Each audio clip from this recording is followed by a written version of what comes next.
सरकार को भी कोई काम नहीं। जब देखो नए नए चोचले हैं इनके। अरे सिर मेरा, गाड़ी मेरी, जिंदगी मेरी। फिर क्या मुझे नहीं पता कि मेरी जिंदगी कितनी कीमती है? क्या सड़क पर मैं कैसे चलूं, यह भी अब मुझे सीखना होगा। कितनी मुश्किल से पैसे कमाकर घर चलता है, इन्हें क्या पता।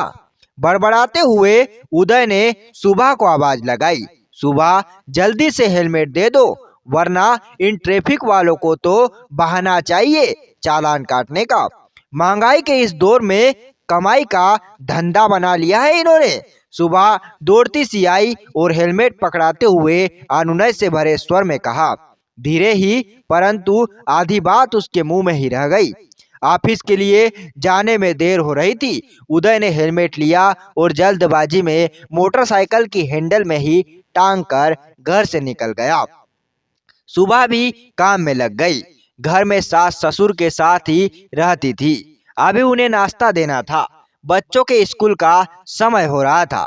घर में कमाने वाला एक उदय ही था। खेती बाड़ी भी नहीं थी। सब ले देकर उदय के कंधों पर ही पूरे घर की जिम्मेदारी थी।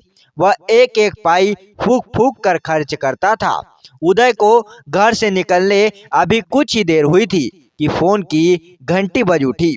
सुबह ने फोन उठाया। उधर से एक कड़क आवाज आई, मिसेज उदय। सुबह जी, आपको पुलिस स्टेशन के पास वाले सदर अस्पताल आना होगा। मिस्टर उदय का एक्सीडेंट हो गया है। सुबह जी, कब, कैसे, कहाँ? दूसरी ओर से बात करके फोन रखा जा चुका था। लगभग भागती हुई सी सुबह हॉस्पिटल पहुंची। उदय हॉस्पिटल के बिस्तर पर बेहोश पड़ा था। माथे पर बंधी पट्टी उसके चोट की गहराई बता रही थी। डॉक्टर ने बताया यदि समय पर इलाज ना मिलता तो जीवन बचाना कठिन था। होश में आने पर उदय ने बताया कि एक आवारा कुत्ते को बचाने की हड़बड़ी में उसका संतुलन बिगड़ गया और नतीजा ये रहा। आखिरकार हॉस्पिटल से छुट्टी पाकर उदय घर पहुंचा। पोर्टिको में उसकी मोटरसाइकिल खड़ी थी। उसके हैंडल में आज भी लटका हुआ उसका हेलमेट उस पर हंस रहा था। माँ पिताजी की भीगी पलकों का सामना कर पाना मुश्किल हो रहा था।